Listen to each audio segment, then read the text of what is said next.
2021-2025, réussite historique ou promesse non tenue. Ce 20 décembre à Brazzaville, le Premier ministre Makosso a mis les pieds dans le plat en dévoilant le livre en toute transparence. Électricité, infrastructure, social, voici les chiffres, les faits et le grand oral du chef du gouvernement. Regardez. Voici venue l'heure de vérité et de la responsabilité. C'est donc avec un triple sentiment de devoir, de responsabilité et de légitime fierté que je me tiens devant vous aujourd'hui pour présenter ce document d'importance capitale pour notre démocratie et pour notre avenir collectif, mais aussi pour ce qui pourra être demain la pratique institutionnelle. Ce livre n'est ni un simple rapport administratif, même s'il est rédigé dans un style sobre, fidèle à l'humilité de l'homme d'État qu'est Denis Sassou Nguesso, qui ne s'étale pas trop sur ses réalisations, mais laisse les faits parler d'eux-mêmes. Il n'est ni un document de communication, ni un magazine, même si sa présentation soignée, voulue par l'auteur, lui donne cette élégance accessible au plus grand nombre. Ce livre est avant tout l'exécution d'un engagement solennel. Nous venons de le dire, je rendrai compte à mon peuple le moment venu. Ce moment est arrivé. Ce livre est donc un acte de redevabilité. Il est l'expression claire de la soumission volontaire d'un dirigeant à son peuple, un peuple à qui il doit rendre compte de la gestion et de la charge publique qui lui a été confiée. Ce livre est le témoignage d'un engagement tenu. Il est l'attestation d'une vision formulée en 2021 et présentée à un peuple qui y a cru, alors même que l'espoir vacillait face aux épreuves traversées à ce moment-là. Ce livre est surtout la traduction d'une méthode rigoureuse et assumée que le chef de l'État a utilisée pour matérialiser cette vision. Enfin, ce livre est la preuve vivante qu'un pays peut affronter les tempêtes, se relever, se transformer et avancer avec détermination. Car, souvenons-nous encore que lorsque ce quinquennat a commencé, notre pays faisait face à des défis majeurs. La chute brutale du prix du pétrole qui fragilisait notre économie, la crise sanitaire mondiale qui bouleversait nos vies et nos certitudes, une dette lourde pesant dangereusement sur nos finances publiques. Il fallait alors une vision, mais surtout du courage politique. Une vision, oui. Cette vision, le président de la République l'a proposée à son peuple à travers un projet de société clair et mobilisateur.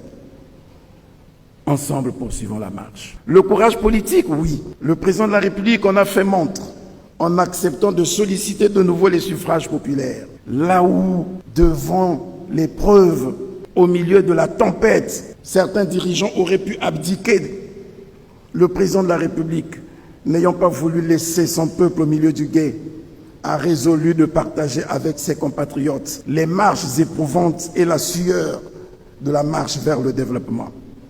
Car, comme il a souvent dit, détermination et volonté sont nécessaires pour poursuivre la marche, aussi longue soit-elle. D'où le projet de société « Ensemble poursuivons la marche ». Quelle inspiration! Un projet articulé autour de 4 impératifs fondamentaux. Faire preuve de résilience, restaurer la confiance, rétablir les équilibres macroéconomiques, relancer durablement la croissance. Pour y parvenir, nous l'avons dit, une méthode rigoureuse, déclinée en 4 grandes étapes, a été mise en œuvre. Première étape, résoudre les préalables à la croissance. Il fallait pour cela stabiliser l'économie, restaurer la discipline budgétaire, renforcer la gouvernance, garantir la paix et consolider les infrastructures.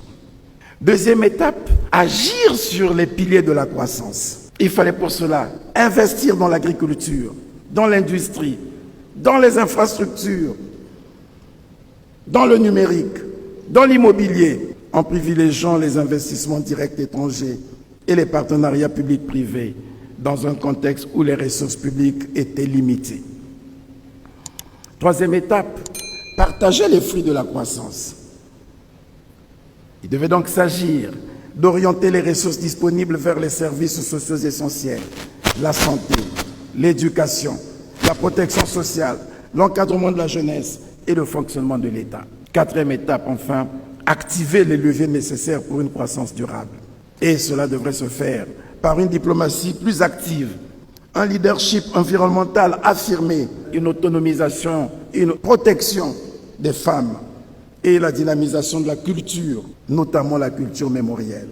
C'est donc selon cette logique claire et cohérente que ce livre est structuré. Vous l'avez dans toutes ses composantes, les 4 piliers.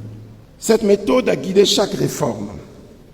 Cette méthode a guidé chaque décision. Cette méthode a guidé chaque action. Elle a produit des résultats concrets, mesurables et vérifiables. Aujourd'hui, que l'on soit de la majorité ou de l'opposition, que l'on soit de la presse accommodante ou de la presse sévère, ou même satirique, une certaine unanimité se dégage sur des faits constants qui sont indiscutables. Lesquels? La dette publique a reculé, en particulier la dette extérieure, notamment celle qui suscitait le plus d'inquiétude, c'est-à-dire la dette toxique, celle des traders, que l'on craignait de voir raviver la triste histoire des fonds vautours. La croissance est revenue, portée par une économie progressivement diversifiée. La confiance internationale a été restaurée. L'accord avec le FMI a été conduit à son terme, avec succès, avec l'ensemble des réformes que cela imposait. La gouvernance publique s'est renforcée avec une lutte déterminée contre la corruption, au point que nous avons pu gagner 14 points en 3 ans, selon le rapport de Transparency International. La justice a été professionnalisée, rendue plus accessible, plus rigoureuse, mais plus disciplinée.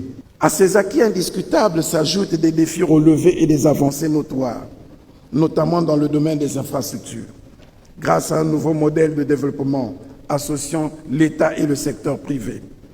Ainsi, le port de Pointe-Noire poursuit sa modernisation. Le port fluvial de Brazzaville entame sa réhabilitation. Le réseau ferroviaire s'engage dans sa rénovation. Les routes nationales sont entretenues. Les voiries urbaines se construisent et se rénovent. L'accès à l'électricité a progressé de 10 points. Le secteur des hydrocarbures se modernise et le gaz congolais est désormais valorisé, exporté et transformé. L'économie se diversifie par une agriculture modernisée et mécanisée, une industrie en progression, des zones économiques spéciales qui commencent à produire des résultats, un secteur numérique en plein essor grâce à la fibre optique et à la 5G, un tourisme renaissant, vitrine de notre patrimoine naturel. Le progrès social, placé au cœur du quinquennat, s'est nourri de ces avancées, avec la construction d'hôpitaux modernes, avec des plateaux techniques performants, la construction des écoles, des collèges et lycées, la refonte des programmes scolaires, de l'enseignement général comme à l'enseignement technique, le lancement de l'assurance maladie universelle, les recrutements de la fonction publique, l'accompagnement de la jeunesse et des femmes, le lancement du mémorial de l'esclavage, l'extension de la couverture énergétique en zone rurale. Sur le plan international, le Congo, sous le leadership du président de la République, s'est affirmé comme une voix respectée, notamment sur les questions environnementales, jusqu'à faire adopter la décennie des Nations Unies pour le boisement et le reboisement. Notre pays a également organisé, tour à tour et avec succès, le sommet des 3 bassins forestiers, la conférence internationale sur la forestation et le reboisement. Dans le domaine de la coopération, notre pays a intensifié la coopération économique en multipliant et en activant les commissions mixtes, en veilleuse depuis plusieurs années. Le point d'orgue de cette coopération est l'élection du Congo à la coprésidence du FOCAC. En conclusion, que retenir de ce livre? 5 choses simples, mais fondamentales. La première, c'est que le Congo avance. Il avance avec méthode. Il avance avec courage. Il avance avec ambition. Lentement, sans doute, mais sûrement. La deuxième est que ce livre ne marque pas une fin. Il marque le début d'une nouvelle étape, tournée vers 2063. pour inscrire pleinement le Congo dans l'agenda africain et mondial. La troisième, ce livre ne présente pas seulement un bilan, il présente une trajectoire, une dynamique, une ambition, un avenir.